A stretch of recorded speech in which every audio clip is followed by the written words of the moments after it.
नमस्कार दोस्तों।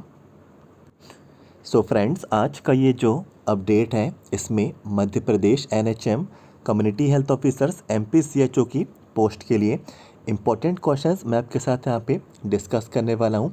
इसमें दोस्तों नर्सिंग के क्वेश्चन यहाँ पे मैंने कवर किए, साथ ही साथ जीके जनरल नॉलेज के सवाल भी इसमें आप पे रहने वाले हैं। और जो इमेज वाले सवाल आप लोगों से पूछे जाते तो ये सवाल भी इसमें मैंने यहाँ पे कवर कर लिए।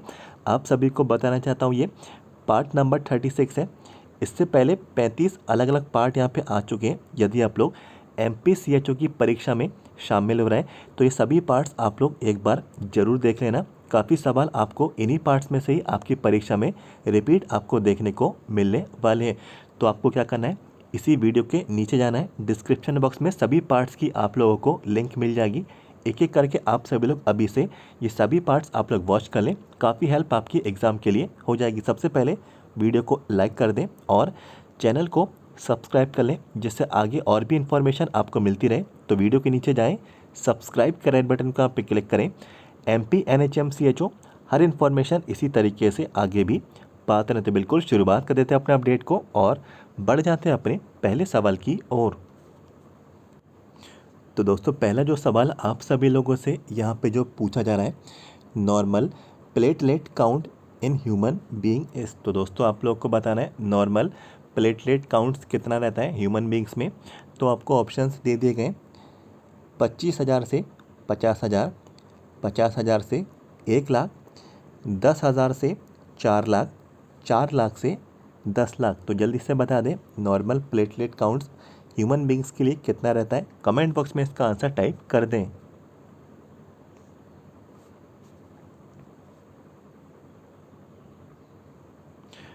तो दोस्तों देखिए इसका जो राइट आंसर है ऑप्शन सी यहाँ पे रहेगा और 10,000 से 4,00,000 के बीच ये नॉर्मल प्लेटलेट काउंट्स रहता है। तो ये आप लोग इसकी रेंज याद रखेंगे, इंपॉर्टेंट सवाल है।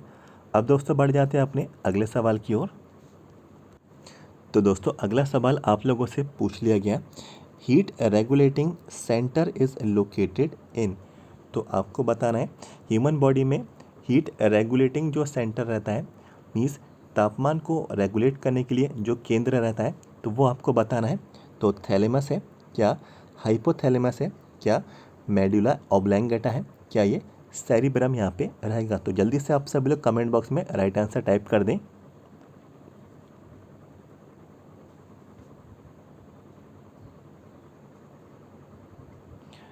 तो दोस्तों देखिए इसका जो राइट आंसर है हाइपोथैलेमस यहाँ पे रहने वाला है। ऑप्शन नंबर 20 का सही विकल्प ये रहेगा, इसको आप लोग याद रखेंगे। अब दोस्तों बढ़ जाते हैं अपने अगले सवाल की ओर। तो दोस्तों अगला जो प्रश्न है आप लोगों से पूछ लिया गया, किडनी इज सिचुएटेड इन। तो आपको बताना है किडनी जो है कहाँ पे ये पाई जाती है, कौन सी कैविटी में ये पाई जाती है। तो आपको ऑप्शंस दे दिए गए, abdominal cavity, pelvic cavity, thoracic cavity, dorsal cavity. तो जल्दी से आप सभी लोग इसका आंसर कमेंट बॉक्स में टाइप कर दें। आसान सा सवाल है, इसका आंसर आपको आता ही होगा। कोशिश करें राइट आंसर इसका यहाँ पे क्या रहेगा, जल्दी से कमेंट बॉक्स में बता दें।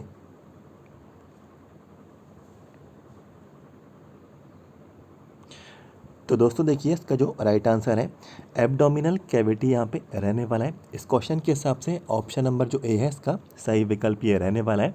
इसको भी आप लोग जो है याद रखेंगे। अब दोस्तों बढ़ जाते हैं एक और अगले प्रश्न की ओर।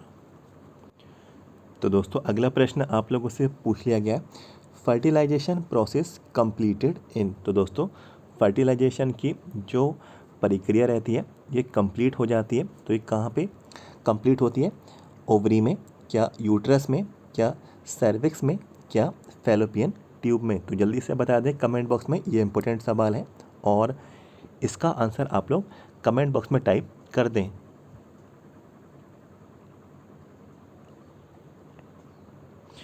तो दोस्तों देखिए इसका जो राइट आंसर है फैलोपियन ट्यूब यहाँ पर रहेगा। इस क्वेश्चन के हिसाब से ऑप्शन नंबर जो डी है इसका सही विकल्प ये रहने वाला है, इसको भी आप लोग याद रखिएगा।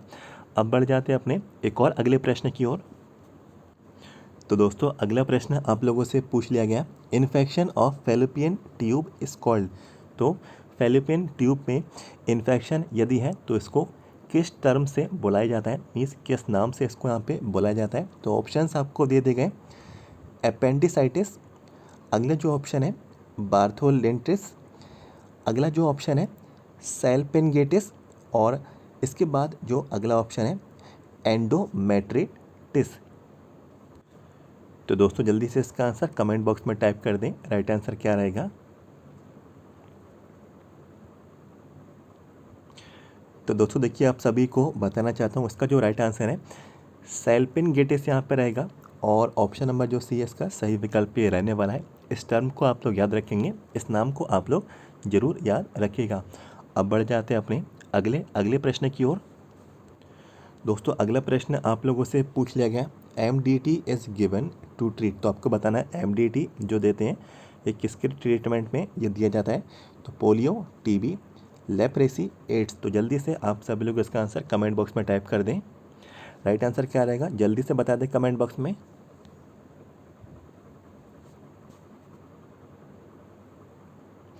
तो दोस्तों देखिए, इसका जो राइट आंसर है लेप्रेसी यहाँ पे रहने वाला है। ऑप्शन नंबर सी इसका सही विकल्प ये रहेगा, इसको आप लोग जरूर याद रखें। अब बढ़ जाते हैं एक और इसी की तरह अगले प्रश्न की ओर। तो अगला सवाल आप लोगों से पूछ लिया गया है, DOTS is given to treat. तो डॉट्स जो दिए जाता है तो ये किसके ट्रीटमेंट में यहाँ पे काम रहता है। तो यहाँ पे देखिए पोलियो, टीबी, लेप्रेसी, एड्स। तो जल्दी से बता दें कमेंट बॉक्स में राइट आंसर क्या रहेगा।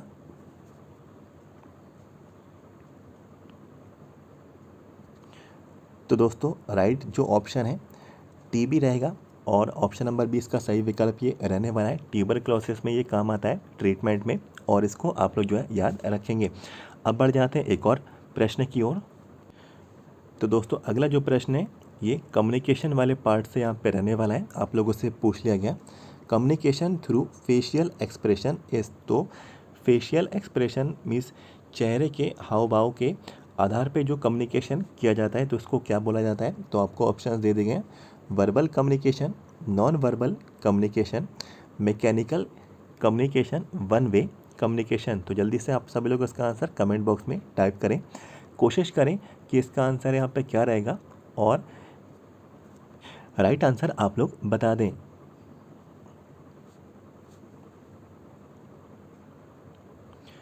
तो दोस्तों देखिए, इसका जो राइट आंसर है नॉन वर्बल कम्युनिकेशन यहाँ पे रहने वाला है।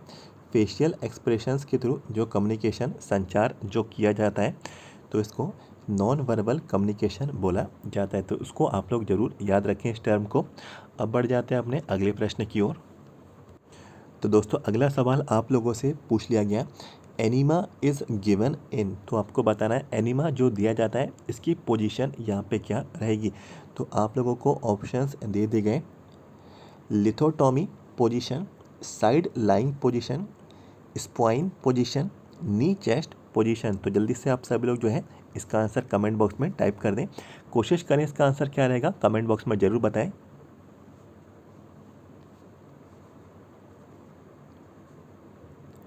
तो दोस्तों देखिए, इसका जो राइट आंसर है साइड लाइंग पोजीशन ये रहेगा, और ऑप्शन नंबर जो बी है इसका सही विकल्प ये रहने वाला है। अब बढ़ जाते हैं अपने अगले प्रश्न की ओर। तो दोस्तों अगला प्रश्न आप लोगों से पूछ लिया गया, Benedict test is for in urine sample is used for detection of. तो बेनेडिक्ट टेस्ट जो है जो कि यूरिन सैंपल में जो लिया जाता है ये किसके डिटेक्शन के मीन्स किस चीज़ का ये डिटेक्शन में ये काम आता है। तो आपको ऑप्शंस दे दिए गए, acetone, glucose, bile salt, bile pigment. तो जल्दी से बता दें कमेंट बॉक्स में राइट आंसर क्या रहने वाला है।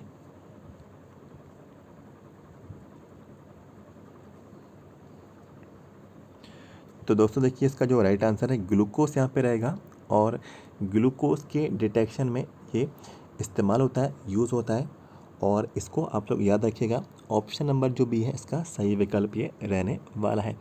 अब दोस्तों बढ़ जाते हैं जो प्रश्न आप लोगों के इमेज वाले पूछे जाते हैं। तो नर्सिंग के क्वेश्चन मैंने आपके साथ यहाँ पे डिस्कस कर लिए। अब जो इमेज वाले हैं जिसमें आपको इंस्ट्रूमेंट्स पहचानने हैं, आपको डिवाइसेस पहचाननी है, तो वो सवाल आप लोगों से पूछे जाएंगे। तो डायरेक्टली इन्हीं सवाल की ओर हम लोग यहाँ पे बढ़ जाते हैं। तो दोस्तों बिल्कुल आप सभी लोग अपनी स्क्रीन्स पे एक तरीके का डिवाइस आप लोग देख रहे होंगे, इंस्ट्रूमेंट आप लोग यहाँ पे देख रहे होंगे। आप सभी को बताना है इस इंस्ट्रूमेंट को क्या बोला जाता है। तो जल्दी से बता दें इस इंस्ट्रूमेंट, इस डिवाइस का नाम यहाँ पे क्या रहेगा।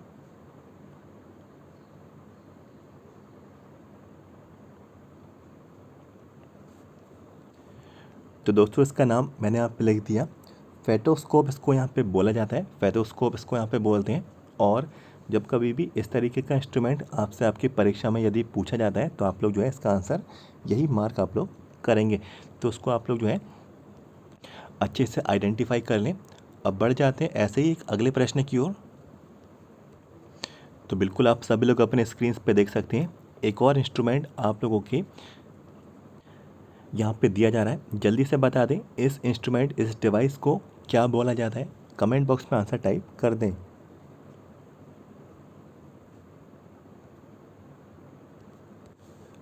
तो दोस्तों इसका नाम मैंने यहाँ पे लिख दिया है और आप सभी को बताना चाहता हूँ, इस इंस्ट्रूमेंट को ईटी कफ प्रेशर मैनोमीटर यहाँ पे बोला जाता है। तो ये इंपॉर्टेंट सवाल यहाँ पे रहेगा और आप सभी लोग इस डिवाइस का नाम आप लोग याद रखिएगा। कुछ इस तरीके से ये डिवाइस आपको नज़र आ रहा होगा और आप लोगों को ये आइडेंटिफाई ईजीली कर लेना है। तो ईटी कफ प्रेशर मैनोमीटर इस डिवाइस को बोला जाता है। तो इसको आप लोग याद रखेंगे। अब बढ़ जाते एक और ऐसे ही प्रश्न की ओर। तो दोस्तों बिल्कुल आप सभी लोग अपनी स्क्रीन पे कुछ इस तरीके से एक और इमेज आप लोग देख रहे होंगे। बॉटल्स आप लोगों को यहाँ पे नज़र आ रही हैं। तो आप लोगों को पहचानना है इन बॉटल्स को क्या बोला जाता है। तो जल्दी से कमेंट बॉक्स में बता दें राइट आंसर क्या रहेगा।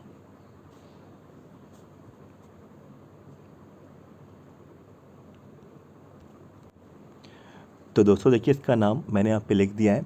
इन बॉटल्स को ब्लड कल्चर बॉटल यहाँ पे बोला जाता है। तो आप सभी लोग इसको याद रखेंगे, आइडेंटिफाई आप लोग कर लें इस इंस्ट्रूमेंट, सॉरी ये जो बॉटल्स आप लोगों को यहाँ पे जो दी जा रही है, तो ब्लड कल्चर बॉटल्स इनको यहाँ पे बोला जाता है। तो आप लोग उसको याद रखिएगा। एक और यहाँ पे प्रश्न की ओर यहाँ पे बढ़ जाते हैं। तो दोस्तों बिल्कुल आप सभी लोग अपनी स्क्रीन पे यहाँ पे देख सकते हैं, एक तरीके का आपको यहाँ पे हैमर दिखाई दे रहा होगा। तो आप सभी लोग को पहचानना है ये कौन सा हैमर यहाँ पे रहेगा। तो जल्दी से कमेंट बॉक्स में इसका राइट आंसर टाइप कर दें।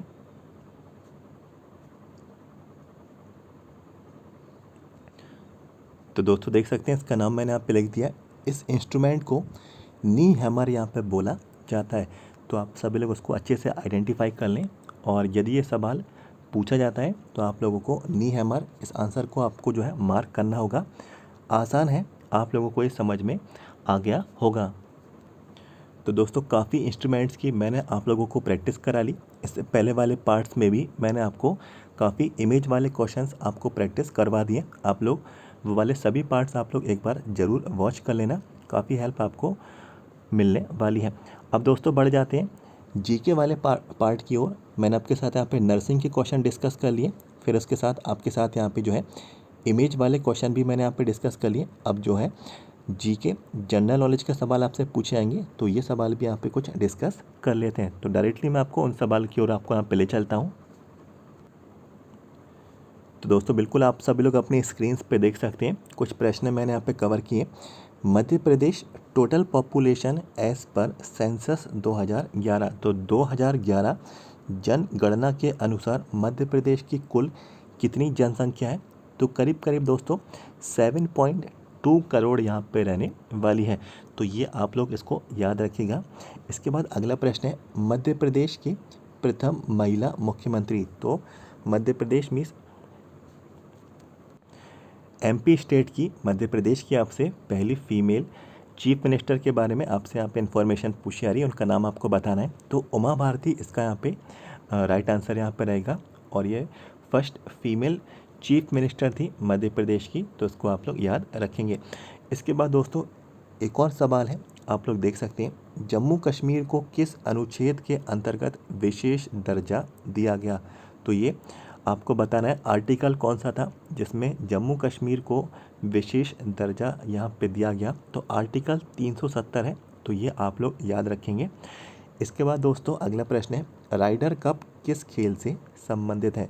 तो आपको बताना है राइडर जो कप है ये गोल्फ खेल से संबंधित है। तो उसको भी आप लोग याद रखेंगे। और दोस्तों इसके बाद आप लोग एक और प्रश्न आप लोग अपनी स्क्रीन पे देख सकते हैं।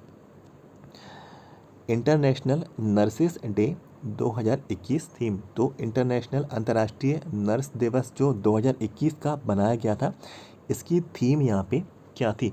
तो सबसे पहले आपको बताना चाहता हूँ, इंटरनेशनल नर्सेज डे 2021 जो मनाया गया 12 मई को मनाया जाता है। तो अंतर्राष्ट्रीय नर्स दिवस 12 मई को हर साल ये मनाया जाता है। तो ये सवाल जो है आपका MPCHO की परीक्षा में भी सेम टू सेम पूछा गया था। अब इसमें मैंने यहाँ पे एक चीज़ यहाँ पे और कवर कर ली कि इसकी थीम क्या थी 2021 में जो मनाया गया था। तो थीम थी a voice to lead a vision for future health care. तो इसको आप लोगों यहाँ जो है इसको याद रखेंगे, a voice to lead a vision for future health care. तो इसको जो है आप लोग यहाँ पे याद रखिएगा, इम्पोर्टेंट यहाँ पे ये सवाल था। तो दोस्तों ये कुछ सवाल जीके के भी मैंने आपके साथ यहाँ पे डिस्कस कर लिए। और जैसा कि मैंने आप लोगों को बताया, इससे पहले वाले सभी पार्ट्स आप लोग वॉच कर लेना। अगर आप लोग एग्ज़ाम में शामिल हो रहे हैं MPCHO के, तो आप लोग सभी पार्ट्स एक एक करके अभी से वॉच करना, अभी से आप लोग देखना शुरू करें। तो इसी वीडियो के नीचे जाना है, डिस्क्रिप्शन बॉक्स में सभी पार्ट्स की आपको लिंक मिल जाएगी। आप लोग एक एक करके सारे पार्ट्स आप लोग वॉच कर लें, काफ़ी हेल्प आपको आपकी परीक्षा में आपकी हो जाएगी। और काफ़ी सवाल आपको इन्हीं पार्ट्स में से ही रिपीट भी आपको देखने को ज़रूर मिलेंगे। और जितने भी कैंडिडेट्स को MPCHO 2019 भर्ती के, MPCHO 2020 भर्ती के और MPCHO 2021 भर्ती के प्रीवियस ईयर के क्वेश्चन पेपर अगर आप लोग को चाहिए, तो आप सभी को बताना चाहता हूँ 6 क्वेश्चन पेपर मेरे पास यहाँ पे अवेलेबल हैं। सभी क्वेश्चन पेपर हैं जितने भी शिफ्टों में एग्ज़ाम हुए 2019, 2020, 2021 से, तो ये सारी शिफ्ट के मेरे पास क्वेश्चन पेपर अवेलेबल हैं। और यदि आप लोग ये क्वेश्चन पेपर 6 क्वेश्चन पेपर चाहते हैं, तो ये PDF फाइल आप लोगों को मिल जाएगी। और इस PDF फाइल का जो अमाउंट है 150 रुपीज़ यहाँ पे ये रहेगा। तो जैसे आप लोग 150 रुपीज़ का पेमेंट कर देंगे, तुरंत आपको PDF फाइल आपको प्रोवाइड करा दी जाएगी। इसके लिए आपको हमारा जो व्हाट्सएप नंबर है 7415554359, ये चैनल का हमारा व्हाट्सएप नंबर है। व्हाट्सएप पे आप लोग हमें मैसेज कर दें, सारी जानकारी आप लोगों को प्रोवाइड करा दी जाएगी। और दोस्तों यदि आप लोग कुछ भी पढ़ के नहीं जा रहे हैं एग्ज़ाम के लिए, तो ये 6 क्वेश्चन पेपर अगर आप लोग पढ़ लेते हैं, तो काफ़ी हेल्प जो है आप लोगों को आपके एग्ज़ाम के लिए मिलने वाली है। क्योंकि जो है काफ़ी सवाल प्रीवियस ईयर के पेपर्स में से ही सेम टू सेम आपको रिपीट भी देखने को मिल जाते हैं। जब कभी भी आप लोग पेपर्स पढ़ेंगे, तो आप लोगों को खुद ही समझ में आ जाएगा कि काफ़ी सवाल जो है रिपीट यहाँ पे हुए थे। और दोस्तों इन पेपर्स की मदद से आप लोग एग्ज़ाम का लेवल भी पता कर सकते हैं कि पुरानी परीक्षा में किस लेवल के प्रश्न पूछे गए थे, कौन कौन से टॉपिक से प्रश्न आपके कवर किए गए थे। तो सारी जानकारी आपको उनमें मिल जाएगी। तो व्हाट्सएप नंबर मैंने आपको दे दिया, आप लोग मैसेज कर दें, आपको PDF फाइल हम आपको प्रोवाइड करा देंगे। 150 रुपीज़ का आप लोग पेमेंट कर देना। सबसे पहले वीडियो को लाइक कर दें और आप सभी लोग अपना कमेंट बॉक्स में फीडबैक ज़रूर दें, ये अपडेट आपको कैसा लगा, ये आपको पसंद आया या फिर नहीं आया। काफ़ी कम समय अब आपके पास यहाँ पे अवेलेबल है, अच्छे से आप लोग जो है तैयारी करें। इस बार आपको पक्का सिलेक्शन आपको लेना ही होगा। चैनल को सब्सक्राइब कर लें, क्योंकि आगे और भी पार्ट्स आपको मिलने वाले हैं। जब तक आपकी परीक्षा कंप्लीट नहीं हो जाती, आगे और भी इन्फॉर्मेशन आपको मिलती रहेगी। तो वीडियो के नीचे जाएँ, सब्सक्राइब के रेड बटन को आप क्लिक करें। MP NHM CHO हर जानकारी आगे भी पाते रहते। मिलते हैं आपसे अगली वीडियो में। Thank you so much.